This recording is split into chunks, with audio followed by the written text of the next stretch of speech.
નમસ્કાર, હું દીપલ. આપ જોઈ રહ્યા છો ગાંધીનગરની સૌપ્રથમ web news channel live Gandhinagar. તો આવો નિહાળીએ આજનું જીવતું ધબકતું ગાંધીનગર લાઈવ ગાંધીનગરની નજરે. તારીખ 1 મે 2026 ગુજરાત રાજ્ય સ્થાપના દિન ગૌરવ દિન નિમિત્તે વિશ્વની પ્રથમ પ્રાકૃતિક યુનિવર્સિટી કે જે ગુજરાતમાં હાલોલ ખાતે છે તેના પ્રસ્થાપિત 40 સેન્ટરો પૈકી ગાંધીનગર ખાતેનું પ્રાકૃતિક ફાર્મ, પ્રાકૃતિક કૃષિ ફાર્મ, મોડેલ ફાર્મ શિહોલી મોટી ગાંધીનગર ખાતે પ્રાકૃતિક ખેતીમાં રસ દાખવતા કે ધરાવતા ખેડૂતોને તે જ દિવસે દેશી ગાય, દેશી બીજ અને પ્રાકૃતિક ખેતીના તમામ આયામોનું નિદર્શન અને વ્યાખ્યાન સહ નિરૂપણ કરવામાં આવ્યું.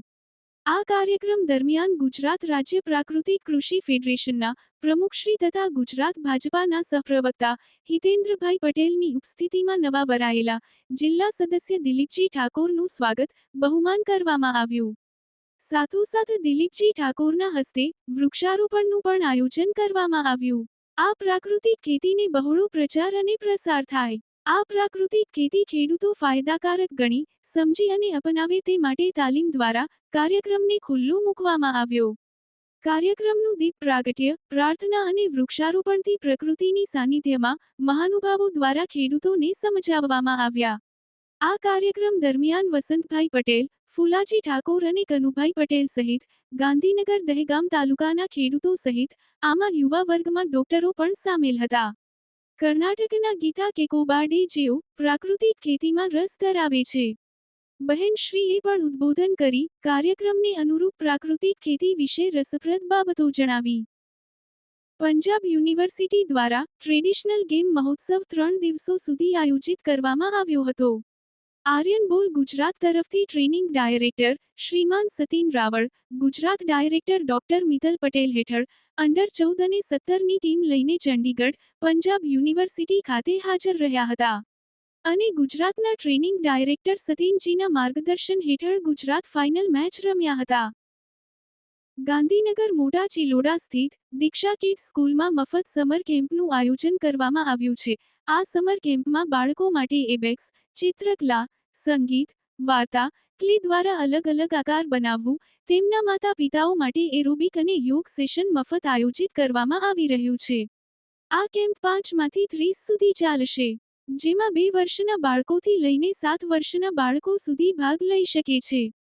ભાગ લેવા માટે આજે 6, 3, 5, 9, 9, 1, 7, 5, 9, 9 પર સંપર્ક કરવો. ગાંધીનગરમાં છેલ્લા 13 વર્ષથી ખૂબ નિયમિતપણે સાતત્ય સાથે દર મહિનાના પ્રથમ રવિવારે સવારે પુસ્તક પરબ યોજવામાં આવે છે. સારા પુસ્તકોના વાંચનને પ્રોત્સાહન મળે અને માતૃભાષાના પ્રસાર હેતુ આ પરબ યોજવામાં આવે છે. વાચકો પોતાની પસંદગીના પુસ્તક સામયિક વિનામૂલ્યે લઈ શકે છે. વળી જેમના ઘેર પુસ્તકો ઉપયોગ વિના પડી રહ્યા હોય તેઓ આ પરબને દાનમાં આપે છે. આમ પુસ્તકોની પરબ ચાલતી રહે છે. મે મહિનાની પુસ્તક પરબમાં ઉનાળાની આકરી ગરમી હોવા છતાં પણ પુસ્તકપ્રેમી ભાવકો ખૂબ મોટી સંખ્યામાં જોડાયા હતા. 148 પુસ્તકો અને 91 સામયિકો મળી કુલ 239 ભેટમાં અપાયા હતા. જ્યારે 341 પુસ્તકો અને 111 સામયિકો મળી કુલ 452 પરબને ભેટમાં મળ્યા હતા. આમ કુલ મળીને 691 પુસ્તક સામયિકોનું નિઃશુલ્ક આદાન પ્રદાન થયું હતું. 150 જેટલા મુલાકાતીઓએ પરબની મુલાકાત લીધી હતી. ઉલ્લેખનીય છે કે આત્મન ફાઉન્ડેશન દ્વારા આ પરબ ચલાવવામાં આવે છે. પરબની વ્યવસ્થા પ્રજ્ઞાબેન પટેલ, રણછોડભાઈ પરમાર, શંકરભાઈ ચૌહાણ, મીત આસોદરિયા, સિદ્ધાર્થ ભરવાડ, હિતેશ પરમાર, ગજેન્દ્રભાઈ વાઘેલા, અશોકભાઈ ત્રિવેદી વગેરે મિત્રોએ સંભાળી હતી. પુસ્તક પરબ ટીમ પુસ્તક દાતાઓ, વાચકોનો આભાર માને છે. તો દર્શક મિત્રો, આપે અનુભવ્યો ગાંધીનગરનો ધબકાર.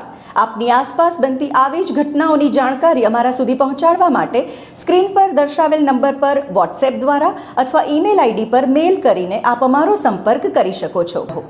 ધન્યવાદ.